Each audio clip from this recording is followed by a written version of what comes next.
You need a haircut, boy." My father had only glanced at me across the kitchen table as he spoke, but I had already seen in his eyes the coming storm. I tried to speak, but the fear that now engulfed me made it hard to swallow, and all that came out was a little gasping sound that hurt my throat even more. And I knew speaking would only make things worse, make him despise me more, make him pounce sooner. That was the worst bit, the waiting. I never knew exactly when it would come, and that, I know, was his favourite part. As usual, we had eaten our evening meal in near silence until my father had spoken.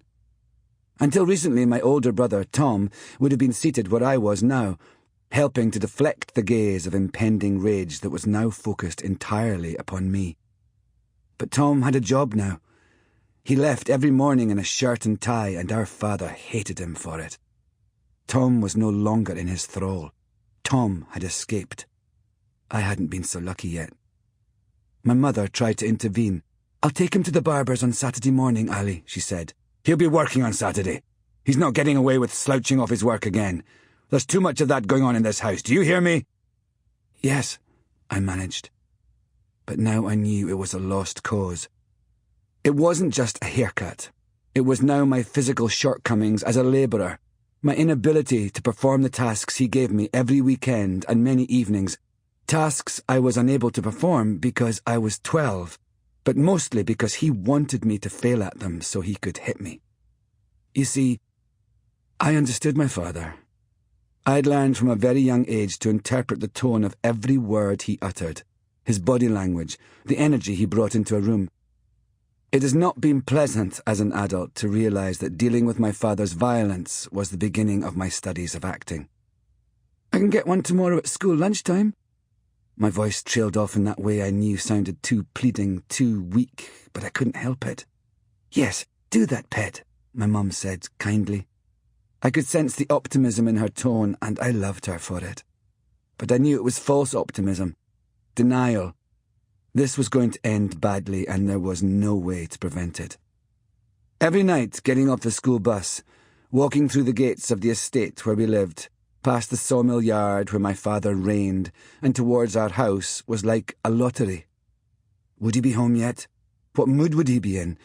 As soon as I entered the house and changed out of my school uniform and began my chores, bringing wood and coal in for the fire, starting the fire, setting the table, warming the plates, putting the potatoes on to boil, I felt a bit safer. You see, by then I was on his territory, under his command. I worked for him, and that seemed to calm my father, as though my utter servitude was necessary to his well-being. I still wasn't completely safe, of course. I was never safe. But those chores were so ingrained in me, and I felt I did them well enough that even if he did inspect them, I would pass muster, so I could breathe a little easier until we sat down to eat. My father was the head forester of Panmure Estate, a country estate near Carnoustie on the east coast of Scotland. The estate was vast, with 50 farms and thousands of acres of woodland covering over 21 square miles of land. We lived on what was known as the estate premises, the grounds of Panmure House, though by the time we lived there the big house was long gone.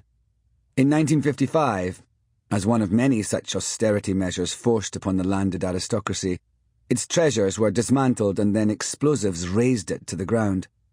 All that remained were the stables, where on chilly Saturday mornings during hunting season I'd report, banging my wellies together to keep the feeling in my toes, to work as a beater, hitting trees with a stick in a line of other country boys, scaring the birds up into the air so that drunk rich men could shoot at them. Attached still to the stables was the building that had been the house's chapel. Now it was used for the annual estate Christmas party, and occasional dances or card game evenings for the workers. We lived in Nursery House, so called because it looked out on a tree nursery, where seedlings were hatched and nurtured to replace the trees that were constantly felled and sent back to the sawmill that lay up the yard behind us.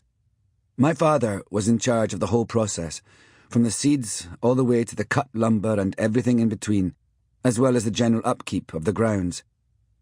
It was all very feudal and a bit Downton Abbey, minus the Abbey and 50 years later.